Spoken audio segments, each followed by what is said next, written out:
Diputada federal por Morena y empresaria, como siempre, gracias por estar con nosotros. Bienvenida. Gracias a ti, ¿cómo estás?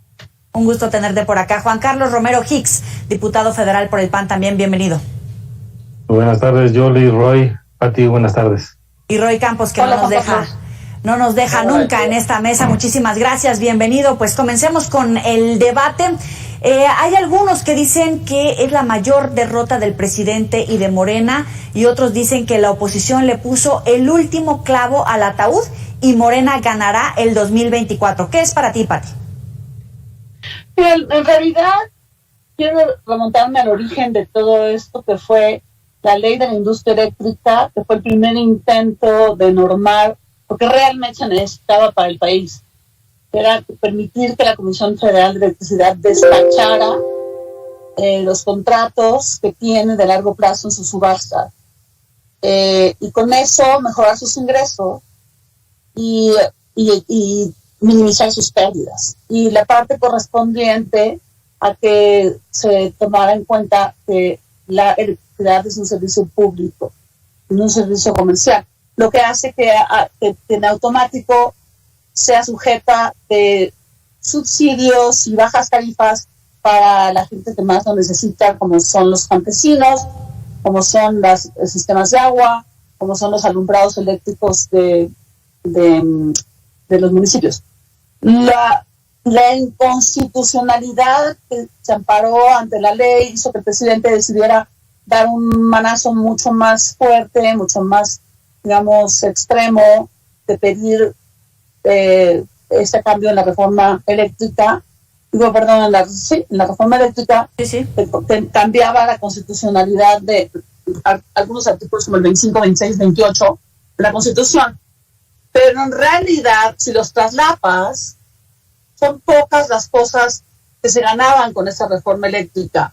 La constitucionalidad que está, espero, ratificada no por unanimidad, pero cuando menos los procesos de la Corte, hace que con eso nosotros estemos paz y salvo con lo que realmente necesitamos para que la Comisión Federal de Electricidad recupere su rentabilidad. Lo demás, pues era un poquito de crema y nata de lo que el presidente hubiera querido que hubiera sido más machacado en una reforma constitucional, que no la logramos desafortunadamente.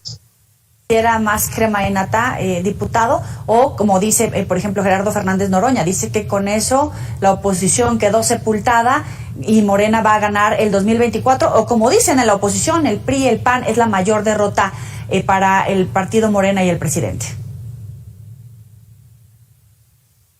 Lo que ocurrió el día de ayer va a subrayar un antes y un después en el régimen del señor presidente de la República. Él ha tenido dos derrotas constitucionales. Una el 12 de diciembre de 2019, cuando se intentó modificar el aspecto constitucional de las prerrogativas a los partidos políticos, fue el 12 de diciembre. Y curiosamente en otra fiesta religiosa, que es el Domingo de Resurrección, el día de ayer, por primera vez en la historia, un presidente de la República pierde una propuesta de reforma constitucional. Y probablemente por primera vez en la historia estábamos 499 de 500 diputados votando todo esto. Y en un domingo la atención sobre el canal del Congreso, las redes sociales y una gran participación ciudadana. El presidente mandó esta iniciativa el 1 de octubre del año pasado. Nunca se reunió con legisladores para dialogar todo esto. Tuvimos 28 foros abiertos de Parlamento para discutir todo esto, más de 180 horas, y al final el dictamen no le cambia una coma a los contenidos de los 3 artículos que doña Patricia acaba de mencionar. No estoy de acuerdo, Juan Carlos, perdón. Termina la idea, diputado, y vamos contigo, Pati. No se le cambió un solo artículo de los 3 mencionados.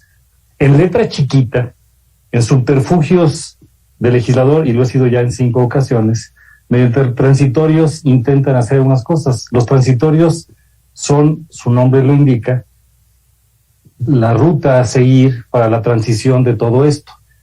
Doña Pati es una empresaria muy talentosa y está aprendiendo el proceso legislativo también de manera muy rápida, y la admiro y la respeto. ¿Por qué estuvo muerta esta reforma?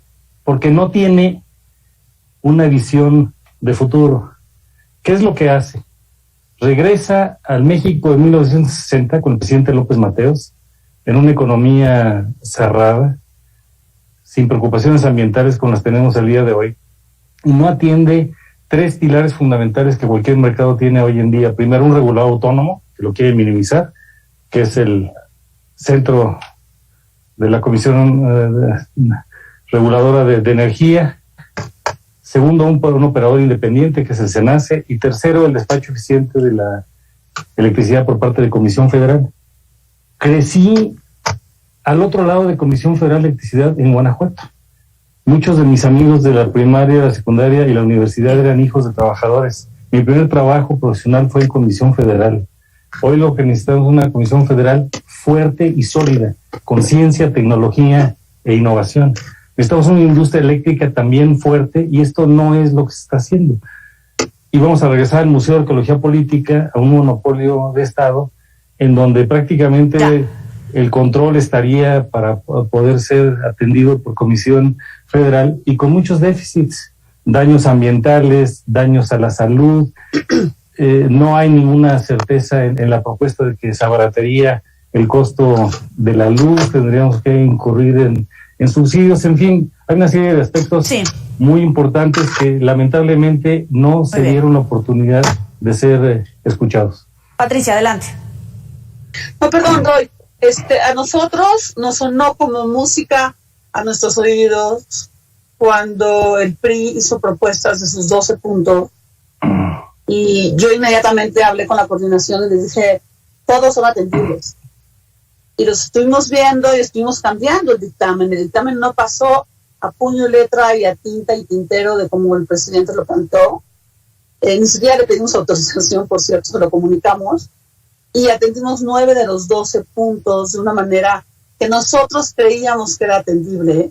No letra chiquita, se modificaron varios artículos para dejar cabida a lo que quería la oposición. Yo estaba muy contenta porque creí que verdaderamente era una mano delante, era un pañuelo blanco que podía decir, vamos todos.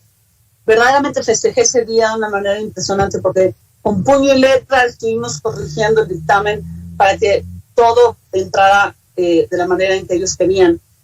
Y el día de ayer, desafortunadamente, me di cuenta que pues nunca había la intención de hacerlo, porque ni siquiera estudiaron el dictamen, no se dieron cuenta de que efectivamente le cambiamos muchísimo el dictamen y a 3 reservas para que acomodáramos todas las necesidades de ellos. Y la primera propuesta del PAN me encantó, porque dijo, vamos para adelante. Yo me acerqué, les dije, perfecto, vamos a acomodar todo. Y después salió otro panista a decir, no, se fueron con la finta, esa no son los puntos que queremos una Comisión Federal de Electricidad, no sé qué. Para mí, mi tristeza de ayer fue darme cuenta que nunca tuvieron la intención de votar con nosotros. Tenían amarrados, yo no sé qué tipo de acuerdos políticos, económicos, de lo que ustedes quieran, pero nunca hubo la intención. Estuvieron coqueteando con nosotros. Yo, como dijera Juan Carlos, pues pagué mi parada como legisladora, porque me fui con la finta, tratando de negociar, y al final me dijeron, no, Pati, o sea, no va. Porque sí, efectivamente me dijeron, mira, si pasara esto, si pasara el otro, ya lo que les dije, y si pasara también, no podemos votar con usted. Pues en realidad fue un juego, fue una charada que me dio muchísima tristeza y que lamento muchísimo. Antes de darte la palabra, Juan Carlos, Roy, ¿cómo lo toma la opinión pública, la gente, los mexicanos? Por cierto, quien no vio el larguísimo e inútil debate de ayer, estamos viendo un resumen, ¿no? De las posiciones de cada lado, porque más o menos eso vimos, yo sí me lo aventé. Yo tengo una ventaja, como no tengo que defender ninguna de las posturas, yo veo la opinión pública, la posible estrategia de comunicación, y entonces, a ver, es cierto que fue la primera vez que a un presidente le echaban para atrás una iniciativa de reforma constitucional, pero porque el presidente quiso, porque el presidente desde el viernes 8, cuando la Suprema Corte determinó que no era anticonstitucional la ley eléctrica, él dice, ya con esto nos basta, sabiendo el resultado que venía con la constitucional. Él ya sabía y la dio por descontada y aún así no la retiró. Otros presidentes han retirado antes de que la rechacen. Él la siguió. Y luego dijo, y va la ley del litio, como equiparándolo, y tampoco la ley de delito no es equivalente a la reforma, es parte de una estrategia política. El presidente dijo que se expongan de una vez los contrarios, que de una vez salgan, saquen la cara y ahí estén los contrarios. El presidente lo asumió, está bien. Sí fue una derrota, sí fue una derrota. ¿Por qué? Para mí la derrota fue que al bloque PAN-PRI-PRD se le uniera ya Movimiento Ciudadano y prácticamente se conformara, que por cierto, hoy en la de litio no se dio, que Movimiento Ciudadano puede estar ahí, o puede estar ahí. ¿Por qué? Porque si tú ves en 2021, PAN, PRI, PRD y Movimiento Ciudadano sacan más votos que Morena y aliados. Entonces ya no es una contienda tan dispareja si Movimiento Ciudadano va del lado del bloque. Lo que sí es que el presidente decía, se derrota, le dan para atrás, es porque él quiso. Eso sí hay que decirlo, porque él quiso. Si no, no la hubiera seguido esta iniciativa. ¿Qué vimos? Vimos la opinión pública. La opinión pública no entiende el debate. O sea, era imposible de entender el debate. Lo único que la opinión pública toma es, hay un bloque que está en contra y un bloque que está a favor de López Obrador. No de la reforma eléctrica ni de la CFE, de López Obrador. Y el bloque mayoritario está a favor de López Obrador. O sea, él tiene la mayoría de la población. Y entonces, ahí el ciudadano común y corriente así lo lee. Unos están en contra, otros están en favor. Oye, que si el nacionalismo, los discursos de Morena, quitando excepciones, en general fueron nacionalistas. Citando a López Mateos, de hecho el presidente de Morena, de la bancada de Morena, puso el discurso de López Mateos, citando a Lázaro Cárdenas y citando a López Obrador. O sea, eran los tres personajes, más nacionalismo. Y los discursos de los otros eran más bien, veamos el futuro, no hablar del TLC, como el Ildefonso Guajardo nos dice, eran más o más nacionalista. Pero en el fondo, cuando ves cómo votaron, parecían diputados plurinominales todos.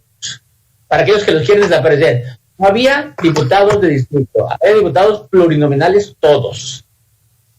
Hablemos de la importancia de la ley minera. La oposición se salió por aprobarla de forma express, dicen que está hecha al vapor. ¿Va a pasar en el Senado, Juan Carlos? Muy probablemente, porque requiere solamente mayoría simple. Es un distractor. Preguntas elementales. ¿Esta reforma era necesaria? No. La Constitución es muy clara.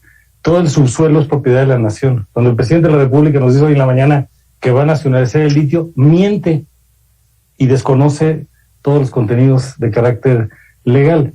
Nosotros por eso, y además porque se violentaron todos los procesos, no se turnó a comisiones, no se dictaminó, no se respetaron los tiempos. Ojo, esto le va a dar elementos, hay antecedentes a la Suprema Corte de Justicia de la Nación para vicios de inconstitucionalidad. Y por otro lado, en el caso del litio, solamente por mencionar, ¿México es competitivo en este momento? No. Por ejemplo, hay publicaciones en donde en millones de toneladas métricas, Bolivia tiene 21, México tiene 1.7 y está abajo de Argentina, Chile, Estados Unidos, Australia, etcétera. Esto requiere mucha exploración y mucha investigación. Y entonces el presidente quiere crear una institución pública descentralizada que ni va a tener dinero. El dictamen no tiene recursos asignados. Una norma en el Congreso es que todos los dictámenes tienen que tener el impacto económico, entonces va a tener muchos problemas de litigio en su momento. Es absolutamente un distractor y no es absolutamente ninguna victoria.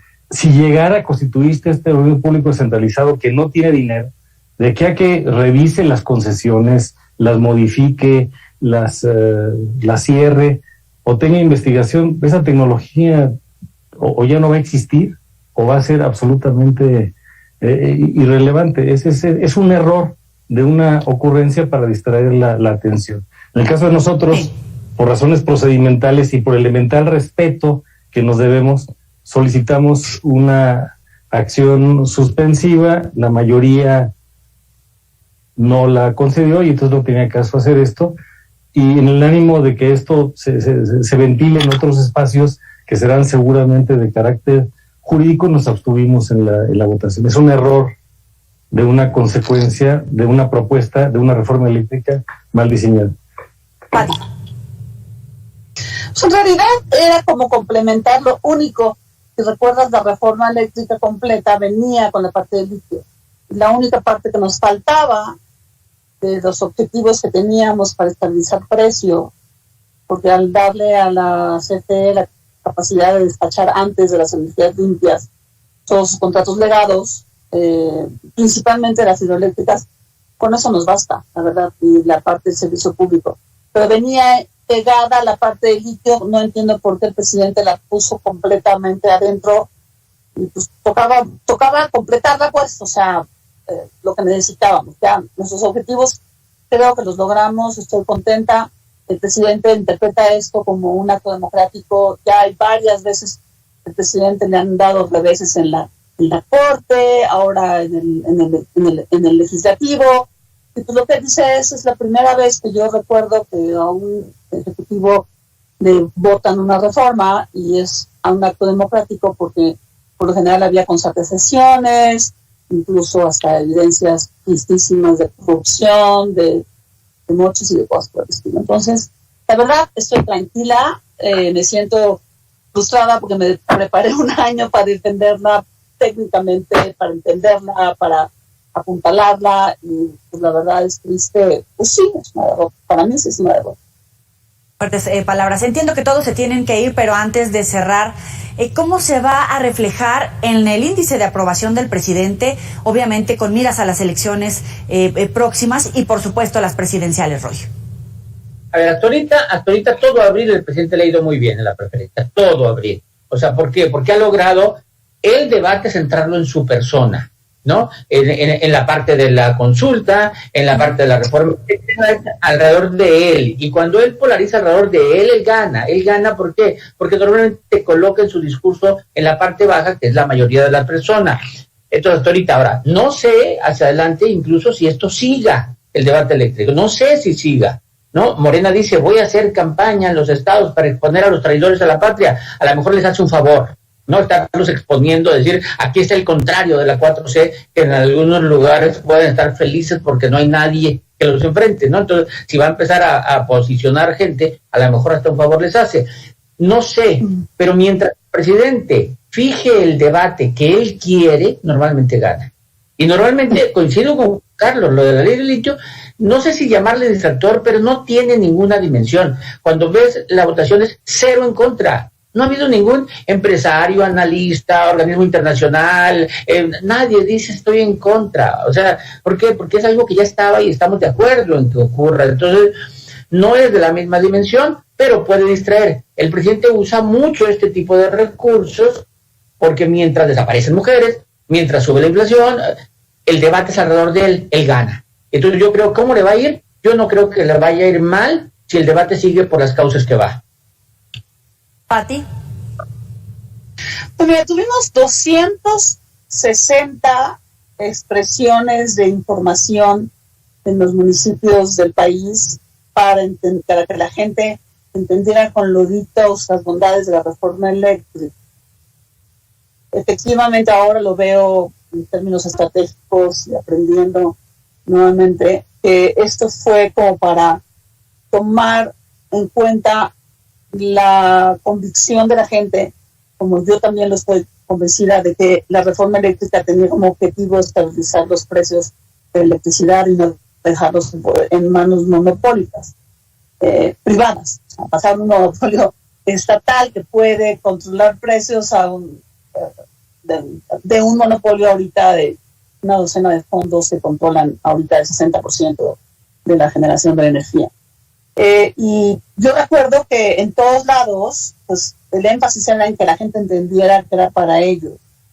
Pues, yo sí siento que fue una medida estratégica para que la gente se sienta traicionada por sus representantes en la Cámara, por el hecho de que no votaron a favor de ellos. Entonces, esa es la estrategia política que estoy vislumbrando para las próximas elecciones de junio.